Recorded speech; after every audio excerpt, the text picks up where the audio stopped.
Today we're in the Blaenavon Heritage Centre, and today is all about engaging young people and really making them feel as if they're a part of the Cultural Olympiad.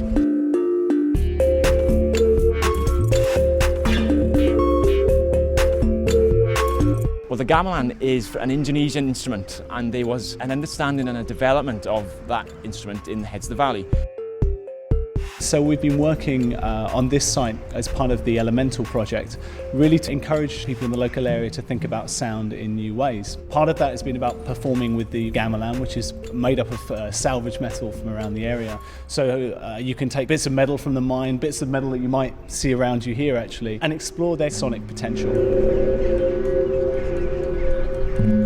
One of the interesting things about using sounds is that it allows you to kind of explore the history of a place in quite a different way and get people to think about a place in a different way.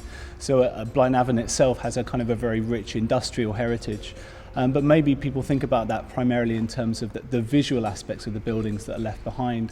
So we've been working with school children and other participants to think about the sonic character of the place, both as a site today, but also how it would have sounded 100 years ago or 50 years ago.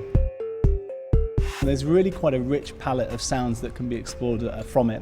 Things like the singing bowls kind of look interesting and you immediately go up and start hitting them, but one of the most interesting aspects is really working with the children to explore, once they've started to play, how they can really kind of get quite rich and complicated compositions out of those instruments.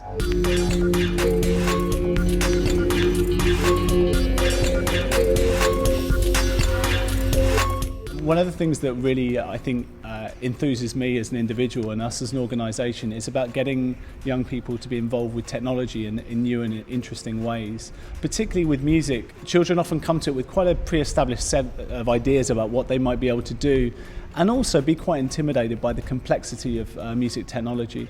So a lot of our work is about trying to design pieces of software and interactive experiences that really allows children to surprise themselves about their own creativity. So today we've been working with a bunch of children like Miles, who came to the instrument at first not really knowing what to do, but within sort of 5 or 6 seconds is kind of starting to compose ideas that almost surprised him in terms of what he could do with it. I've been working down on the gamelan because I'm part of the gamelan group, and it's amazing how it's come out exactly the same noise on a computer system. It's actually shocked me. You can hear the exact same noise out down there if I was to go and tap a bowl. It's amazing how this works, but I think overall today has been an absolutely amazing day. One of the other really fun bits about the project is taking those sounds and really seeing ways that you can use the music in quite different contexts. So we've taken a lot of the music and then are giving that to groups to choreograph their own pieces of contemporary dance to it as well. The whole of this project really is leading up to a kind of a performance in the summer next year, which is the Cultural Olympiad, which is really the climax of the whole project. And what we'll be doing with that event particularly is really exploring the performative opportunities of the site, really, I guess. We'll be working with bits of the gamelan orchestra, which you've seen, also working with new and unique bits of software that we're developing specifically for this project to allow participants from the local area A, to get involved with engaging with the site, but B, on the day itself, really going around and exploring the sonic and performative potential of the site, which is based on a quite new and fresh and exciting set of experiences that occur in these buildings and structures that are just around the corner from where they live.